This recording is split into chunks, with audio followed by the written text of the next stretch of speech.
Hey guys, it's your girl Tina. I want to go ahead and shout out Joey Man. Joey Man has been keeping me up to date on all the latest stories, and we have another story that's coming out of dreadful ass Detroit, Michigan. So what's going on now in Detroit is that we have a really sad case. Once again, it's sparked behind social media and Facebook. So what happened is that a 17-year-old girl was basically having a fight in front of her house, and it was a lot of people out there. She had said some things on social media about somebody else. So it was a bunch of girls. I think they were jumping her. There were some guys there. Her father is 47 years old, her mother is 40 years old, and she also has a 3-year-old sister. So they were all out there watching the fight. For some reason, the father felt like the daughter's life was in danger, so he runs in the house, he goes and grabs his gun, he starts shooting at all the people trying to fight and jump his daughter. Well, he ends up shooting one man. So after he shoots one of those guys, one of the guys that was waiting in the car watching the fight, he ends up pulling out a Tech 9 and he ends up spraying the entire family. He shoots the father, the mother, the 17-year-old girl, and he kills the 3-year-old daughter. This whole situation is just so damn disturbing. I couldn't make this up if y'all paid me. Go ahead and check out this news story and I will come back with the rest of my commentary. Police Chief James Craig announced the latest break in the case just a few moments ago. This comes after 3-year-old Amiracle Williams was killed and at least 3 others shot when gunfire erupted on Mogul Street just yesterday. It's a fight that all stemmed from social media. Local 4's Sean Lay joins us live now with the very latest on the investigation and the arrest. Sean, what have you learned? Let's start with the arrest, and then we'll get to that social media aspect of this that is so disturbing. But first and foremost, a 23-year-old from the Virginia area arrested and booked into jail, along with his getaway driver, a man also in his early 20s, the man who is now going to be facing charges eventually in shooting little 3-year-old Amiracle Williams and the rest of her family. We also have a more clear idea of how all this began, and you can go right to Amiracle's father. Here's the situation. You have girls, teenage girls at Denby High School fighting and taking issue of what's being said on Facebook. That turned into a physical altercation in front of Amiracle Williams' house after school yesterday. The father of Amiracle, we are told, grabbed a gun during this physical altercation that his daughter was involved with and shot a man during that. That man was rushed to the hospital. However, the 23-year-old that was nearby then was brought to the scene. He had a very high-powered Tech 9 automatic weapon. He began spraying the scene, hitting and killing little Amiracle, just 3 years old, but also hitting her mother, her father, who also fired that shot, and sister, who was involved in that fight. The mom right now in good condition in the hospital, the dad in fair condition, the 17-year-old sister of Amiracle in fair condition as well. Again, the chief just announcing these latest arrests, a big break in this case. Here's what he had to say.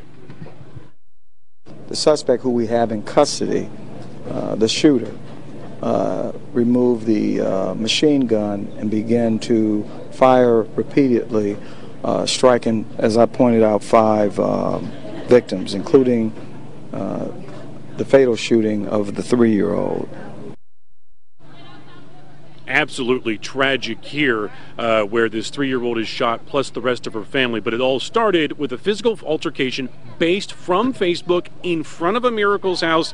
Amiracle's dad grabs a gun, tries to defend his teenage daughter, who was involved in that fight, shoots someone. The shooting then of Amiracle and the rest of her family in retaliation for that. We'll continue to break new ground on this, collect information, and bring much more starting on Local 4 News at 4 o'clock and 5 o'clock, Evrod. It's just so sad and so senseless. All right. All right, so you guys just watched that disturbing news clip. And like I always say on my channel, common sense is not so common. You know, I just don't understand the father's logic. And I just wished a bunch of cooler heads would have prevailed in this whole situation, because had some cooler heads prevailed, one, these girls wouldn't have been out there fighting, and they would not be bearing this 3-year-old girl. You know, I don't understand if the father felt fear for his daughter's life. If he felt that his daughter was getting jumped and she was losing, he could have easily jumped into the fight, broke them up, took her in the house and called 911. But instead, he decides to go and grab a gun and start shooting at people. I'm so tired of folks getting into it behind social media. You know, you have folks out here who like to talk shit behind the computer screen. You have a bunch of keyboard killers, mousepad mobsters, and all these broadband gangsters. And when folks get confronted in the streets, it's a whole nother situation. You know, I don't know if this girl was the one talking shit on social media, you know, starting a bunch of mess. But because of whatever went down on Facebook, now her little sister is dead. I mean, this whole situation to me just makes no sense whatsoever. And like I always say, for every action, there's a reaction. So he assumed that he could go in his house, grab his gun, and start shooting at folks. But he underestimated the reaction of the people that he was shooting at. He wasn't expecting them to go in their car and grab their Tech-9 and start spraying his whole family. I mean, it doesn't get any sadder than this. And then a 3-year-old girl has to lose her life because a bunch of adults don't know how to behave. Just a few months ago, I did this story I posted on YouTube, and it was about the husband and wife. They were a young couple. They were parents of 4 children, and the wife was out there fighting somebody. She had beat the girl up, and she posted on social media, and everybody was clowning the girl, and within 48 hours, that husband and wife were dead. This is just really sad. And then we had a case in Florida where a pregnant woman was talking all this shit on Facebook. Her and some other girl got into it, and then she went to go confront the girl, and the girl ended up shooting her in her stomach.